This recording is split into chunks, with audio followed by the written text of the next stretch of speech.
号車の1の AB、じゃあ1人で2人でわかった。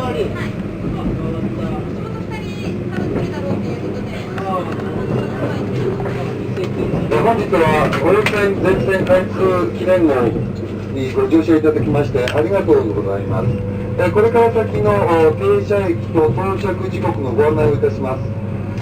大曲には17時3分、横手17時26分、十文字17時36分、終点の湯川には17時44分の到着です。次に車内のご案内をいたします。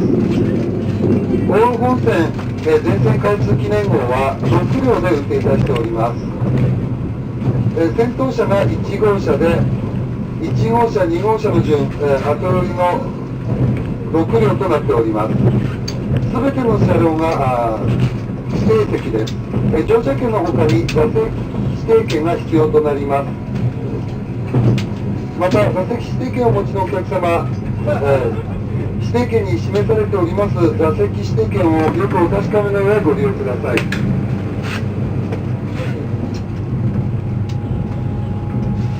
お手洗いは各車両のデッキにそれぞれございます。なお、デッキ、トイレを含めまして、すべてが禁煙です。車内禁煙にご協力をお願いいたします。車内禁煙にご協力をお願いいたします。携帯電話をお持ちのお客様は大変恐れ入りますが、マナーモードに切り替え、通話はご遠慮願います。通話は車内ではご遠慮願います。デッキでのご利用をお願いいたします。5号車、6号車のお客様にご案内いたします。5号車と6号車の間の乗降口あたり、乗降口がありませんのでお気をつけください。5号車と6号車には乗降口、間にございませんのでご注意ください。お席を離れる際には現金貴重品は十分管理し、ご注意ください。担当いたします車掌は秋田運で交代しております。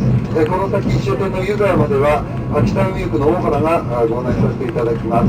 どうぞよろしくお願いいたします。お降りの際ですが、乗車口付近、ホーム、大変滑りやすくなっております。お足元は十分ご注意の上お降りください。また、写真撮影のお客様にお願いいたします。途中駅で写真撮影をなさった場合、発車時間にご注意の上、ご乗車ください。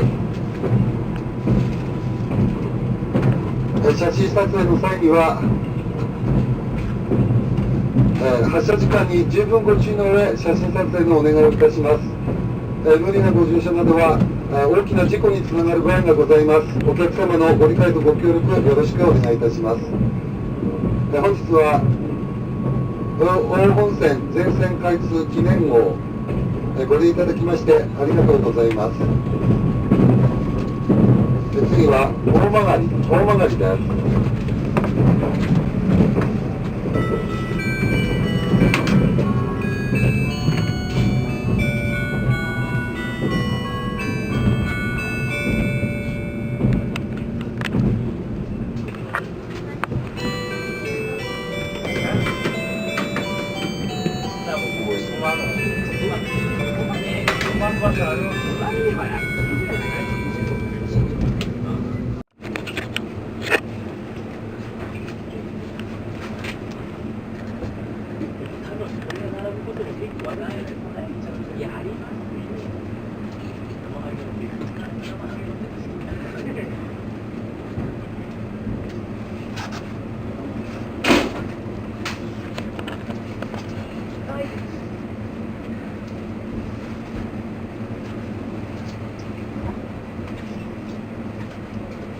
懐かしく感じられた方も新鮮に感じられた方もいらっしゃいと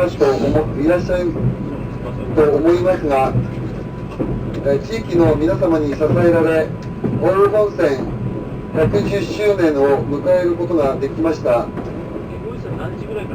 お客様との思いを運んで奥羽本線は今後もご利用いただければ幸いです。担当いたしました車掌は秋田運輸区の大原です。またお降りの際ですが、お土産、スマートフォン、携帯電話、上着などお忘れ物のないよう今一度申し掛け、網棚、座席の横など十分ご注意の上お降りください。本日は奥羽本線全線開通記念号をご利用いただきましてありがとうございました。3番線到着、お出口は左側です。